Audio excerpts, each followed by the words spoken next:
So why the Lexus ISF? I get that question a lot.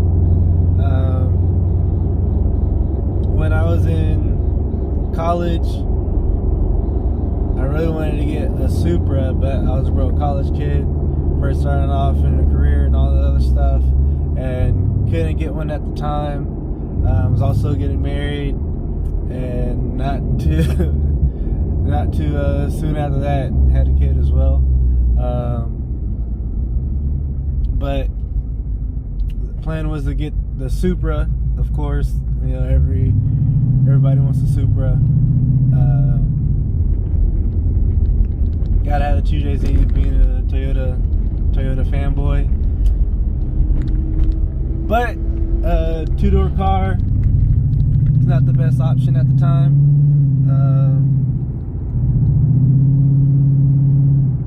So then it changed to being the IS-300, which still had the 2J in it. It's 4-door. My wife didn't necessarily care for the body styling too much for that one.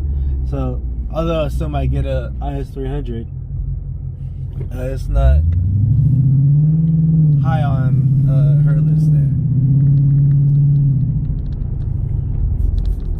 So then it turned to the 250 or 350 as the years go on, and I'm seeing people doing 2J swaps with those. So I was like, well, that's the plan. Get a 250 or 350. The 250 motors are known for having a lot of carbon buildup, and then they end up having to get the engines rebuilt. And I think the 350 has similar issues, but it's not as prevalent as the 250s.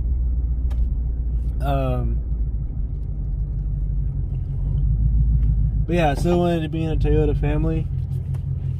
The next car coming out of the 2001 Toyota Highlander had to be bigger than a 4-cylinder. It had to be rear-wheel drive. And it had to have 4 doors. Meanwhile,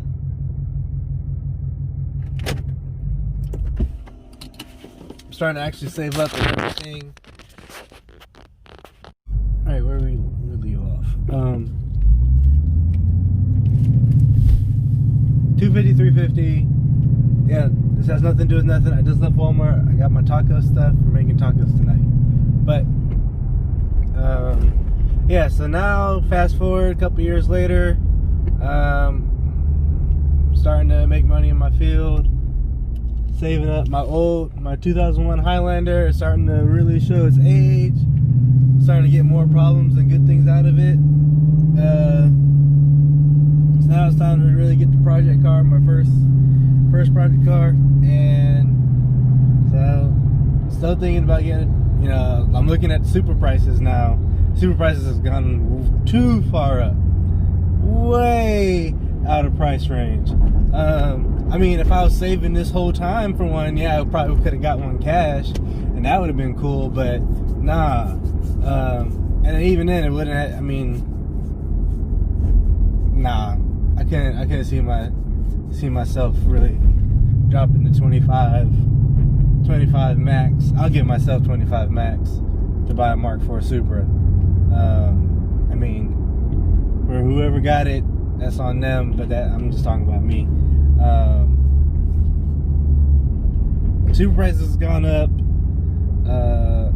IS-300 prices are pretty much around about the same. I didn't really care too much for the GS300. I mean, there's a couple of them out there that's really clean. They're starting to grow on me now, I can say that. But it's really the 250, 350 that I was looking at.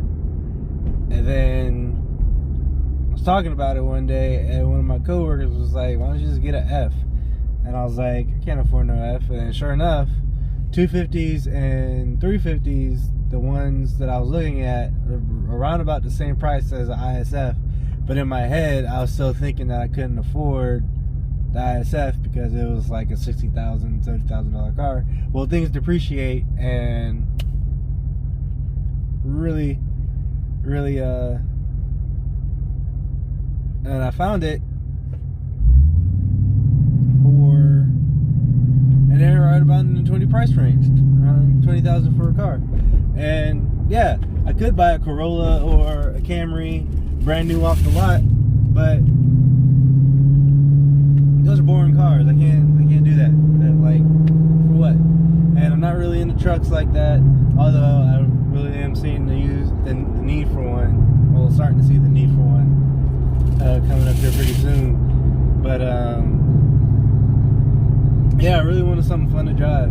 And then the search was on, and you know, the ISF has a 5-liter V8, and other than the Supra, the Mustang is really the first car that got me into cars, or really like start liking cars.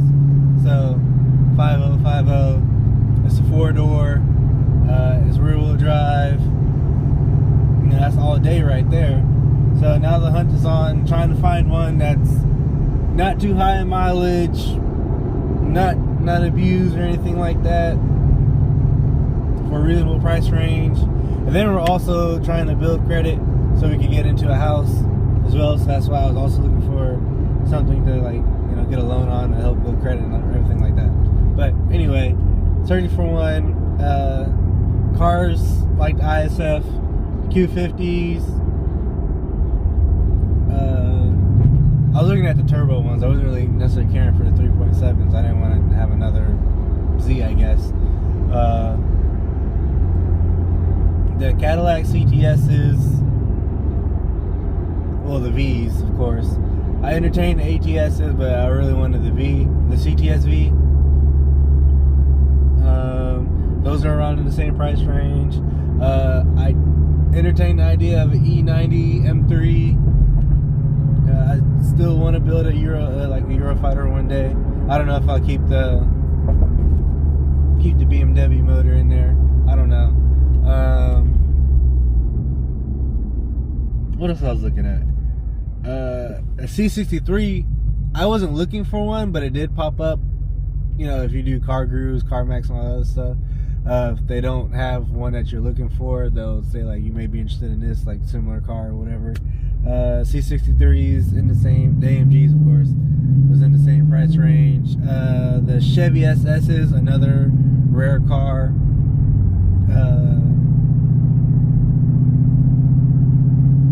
Those were priced a little higher because those were still fairly new, and there wasn't really a lot of them the last time I checked here for them. What else? I think I want Chargers, of course, but that wasn't really me. What else is a 4-door rear-wheel drive? Evos. I used to want an Evo really bad when I was like really younger, but I don't know. I think I kind of grew out of them, and I really do like the sound of the V8. So yeah, and like the ISF, it's nothing too crazy. It's not like a Hellcat or anything like that where you're gonna mess around and find yourself wrapped around a tree or anything. You know, full bolt-on tune, 400 wheel horsepower. Sorry, 400 wheel horsepower. That is enough for your first project car. This is my first project car, my first sports car, everything like that. So like, it has more than enough horsepower to get. You can get enough trouble. You can have enough fun, all that good stuff, with 400 wheel horsepower. Yeah, you see the meme around a lot saying 300 horsepower is no longer impressive in 2020. Well, we make 400 wheel horsepower look good in the ISF.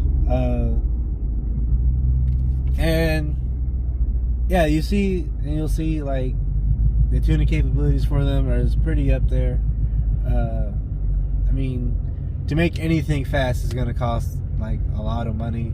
Like, but you know, with the way cars are now, it seems like it's getting a little easier to make them like fast.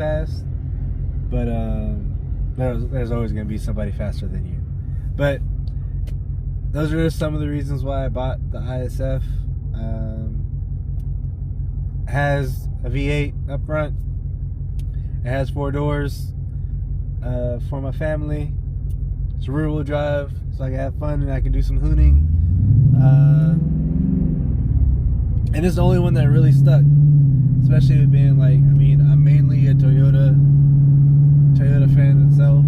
So like, yeah, I'll look at the other cars, even though that they made like the CTSs, the Q50s. They very well can be made a lot faster.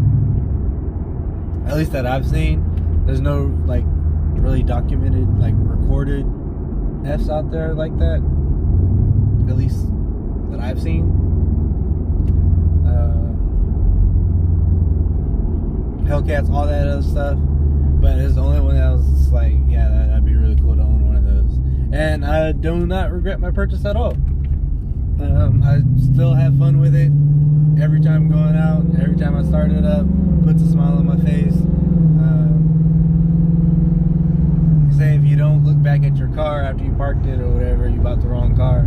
But if you're not having fun in your car, win, lose, or draw, you also bought the wrong car. But that's it for this. Thank you for watching. Don't forget to like, comment, share, subscribe. Why'd you buy your car? Are you looking for another car? Do you own an F? Are you thinking about trading your F? F prices have gone up recently. People are really trading out of it to make more money flipping their Fs. Or are you keeping your current car? Are you building it up? Are you done with your build? Comment down below. Have a nice day. Be blessed.